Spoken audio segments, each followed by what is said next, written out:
Que Deus abençoe seu dia e sua semana. Sejam bem-vindos.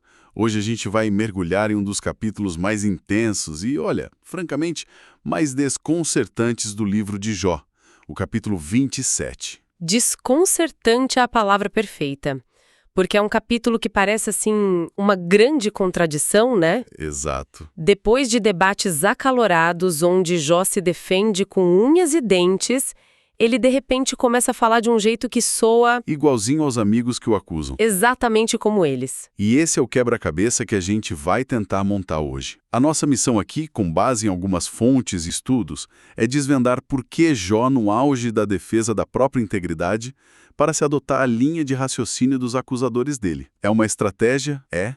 Um momento de fraqueza? Ou algo muito mais genial. Fica a pergunta no ar, né? O que realmente está acontecendo em Jó 27? Olha, na verdade, é uma jogada de mestre.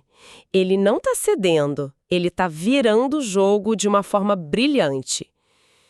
E para entender isso, a gente precisa começar pelo juramento que abre o capítulo. É uma das declarações mais audaciosas de toda a Bíblia. Ok, vamos analisar isso então. O capítulo começa dizendo que Jó continuou o discurso dele, a parábola dele. E logo no versículo 2, ele solta essa bomba. Vive Deus, que desviou a minha causa, e o Todo-Poderoso, que amargurou a minha alma. É, pesado. Peraí, ele está fazendo um juramento, invocando o nome de Deus como testemunha, mas, na mesma frase, ele acusa esse mesmo Deus de ser injusto e de ser a fonte da amargura dele. Como assim? Não é uma contradição gigantesca? Parece não é. E é justamente essa tensão que torna o momento tão poderoso. Sim. Na nossa mentalidade moderna, soa quase blasfemo. Mas no contexto de Jó, é a mais pura expressão de uma fé que luta, que se agarra. Ele não está negando a existência ou o poder de Deus. Pelo contrário, Entendi. o juramento vive Deus é a afirmação mais forte que ele pode fazer. O que ele está questionando é a ação de Deus no caso específico dele. É como dizer, o Deus que eu sei que existe e é real é o mesmo que está me causando essa dor. E em nome dessa realidade complexa, eu vou dizer a verdade. É uma honestidade brutal, ele não está tentando amenizar, né? Ele está trazendo a dor e a fé para a mesma mesa, sem fingir que uma anula a outra. Exato. E o que ele jura é igualmente forte. Versículos 3 e 4. Enquanto em mim houver alento e o sopro de Deus no meu nariz, não falarão os meus lábios iniquidade, nem a minha língua pronunciará engano. Isso. Ele está basicamente hipotecando a própria vida, o fôlego dele, a sua integridade. E aqui tem um detalhe sutil e fundamental. Quando ele defende a sinceridade e a integridade dele, Certo. ele está talvez sem saber, ecoando a própria avaliação que Deus fez dele lá no capítulo 1, na conversa com Satanás. Deus disse, observaste o meu servo Jó, homem íntegro e reto. Nossa, isso muda tudo. Muda. Então Jó está se apegando a uma verdade sobre si mesmo que tem origem divina, mesmo que tudo ao redor dele grite o contrário. Ele não está só sendo teimoso, ele está se ancorando naquilo que ele sabe que é a verdade sobre o caráter dele, uma verdade que veio do próprio Deus. Exatamente. Por isso ele diz no versículo 6, a minha justiça me apegarei e não alargarei. Não me acusará a minha consciência em toda a minha vida. Ele se recusa a confessar um pecado que não cometeu só para a teologia dos amigos fazer sentido. E ao fazer isso, ele vence uma batalha cósmica que ele nem sabe que está travando. A acusação de Satanás era que Jó só servia a Deus por interesse. Se Jó mentisse, se ele dissesse, ok, vocês venceram, eu pequei, ele estaria validando a acusação do adversário. Ao manter sua integridade na dor, ele prova que sua fé é genuína. É um ato de lealdade a Deus, mesmo que pareça um ato de rebeldia. Uau! Isso dá um peso muito maior para essa primeira parte. Mas é aí que o discurso dá uma virada de 180 graus. Pois é. A partir do versículo 13, o tom muda completamente. Jó começa a descrever a porção que Deus dará ao perverso. E a descrição é assustadoramente familiar. Soa exatamente como os discursos de Zofar, Bildade e Elifaz. O que está acontecendo aqui? Ele finalmente cedeu? Essa é a pergunta de $1 milhão. E existem basicamente duas grandes interpretações para essa virada.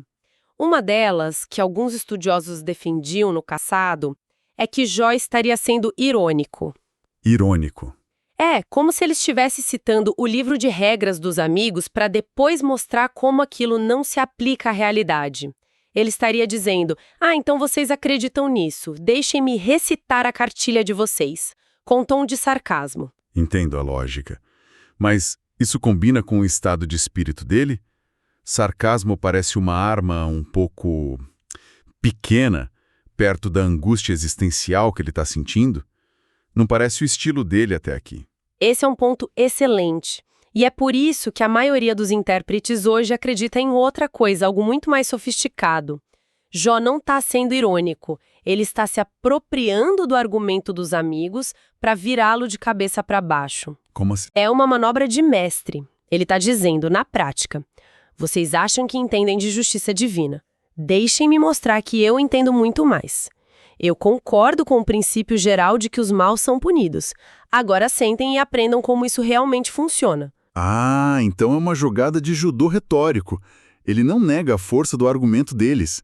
Ele a usa a seu favor. Isso. Ele está dizendo, eu sei qual é o destino do ímpio. E é justamente por saber disso que eu posso afirmar com toda certeza. Esse não sou eu. Portanto, a aplicação que vocês fazem desse princípio ao meu caso está errada. Perfeito. Ele desarma os amigos ao mostrar que compartilha da mesma teologia fundamental sobre a retribuição. Ele não é um herege. Ele é alguém que entende essa ordem tão bem que consegue ver a falha na aplicação simplista que eles fazem. Que genial. Ao fazer isso, ele os força a um beco sem saída. Se o que ele diz sobre o ímpio é verdade, e se o que ele diz sobre a consciência dele é verdade, então o sofrimento dele precisa ter outra explicação. E os detalhes que ele usa para descrever esse destino são muito potentes. Ele fala que se os filhos do perverso se multiplicarem, será para a espada, e que a riqueza acumulada é inútil. Sim, os versículos 16 e 17 são incríveis. O ímpio pode amontoar prata como pó e acumular roupas como barro. Mas no fim, o justo é que vestirá as roupas e o inocente ficará com a prata. E essas imagens são muito ricas, sabe? Amontoar prata como pó sugere uma quantidade imensa, mas também algo sem valor que o vento leva. Acumular roupas como barro é uma metáfora estranha, mas a ideia é a mesma. Algo que parece abundante, mas é sujo, pesado e inútil para quem junta. Entendi. A riqueza do ímpio, segundo Jó, já nasce com um destino, ser transferida para as mãos do justo. É uma inversão de fortunas. E a metáfora da casa, no versículo 18, ele diz que a casa que o ímpio edifica é como a da traça ou como a cabana que o vigia constrói. Eu sempre achei isso meio confuso. Vamos conectar isso? As metáforas são brilhantes quando a gente entende o contexto.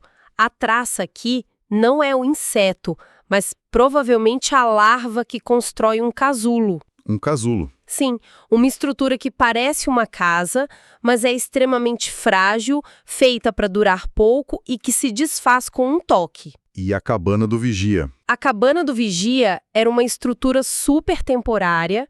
Imagina um agricultor que monta um abrigo tosco no meio da plantação só para ter uma sombra na época da colheita. Assim que a colheita termina, a estrutura é abandonada e se desintegra.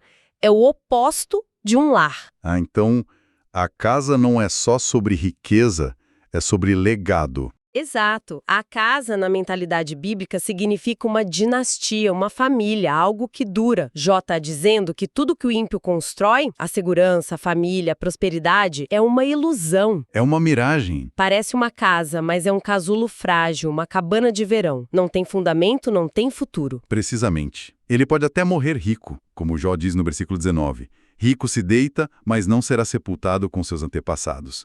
Abre os seus olhos e nada mais lhe resta. A ruína é súbita, total. Uma hora tem tudo, na outra, nada. E essa ruína não é um evento privado. O final do capítulo deixa isso muito claro. É uma humilhação pública, um espetáculo. Sem dúvida. A linguagem é de uma catástrofe violenta. Versículo 20. Pavores se apoderam dele como uma inundação. Pense na força de uma enchente repentina. Versículo 21. O vento oriental o leva e ele se vai. O vento oriental no Antigo Testamento é frequentemente o vento do juízo de Deus, quente, seco, destrutivo. E aí vem o golpe final, a reação da comunidade nos versículos 22 e 23. As pessoas batem palmas, ao vê-lo ir embora, o vaiam com assobios. Eu sempre pensei em aplauso, mas o contexto parece indicar o contrário. Exato, e essa é uma nuance cultural importantíssima. Naquela cultura, bater palmas, nesse contexto, junto com o assobio, não era aprovação, era um gesto de escárnio, de desprezo absoluto. Sério? Sim, é o equivalente a vaiar alguém para fora do palco. A queda do perverso se torna um espetáculo público, uma confirmação visível para toda a comunidade de que a justiça foi feita. Nossa, então ele está descrevendo com detalhes perfeitos a cena da própria humilhação. As pessoas o viam em seu sofrimento e como os amigos provavelmente interpretavam aquilo como o veredito de Deus. A ironia aqui é cortante. Cortante e deliberada.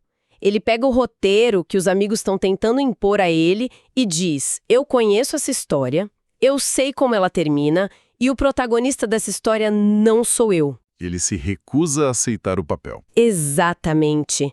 Na prática, ele está julgando seus próprios juízes, mostrando que a teologia deles é correta no abstrato, mas monstruosamente errada na aplicação. Então, para a gente recapitular o que vimos neste mergulho em Jó 27.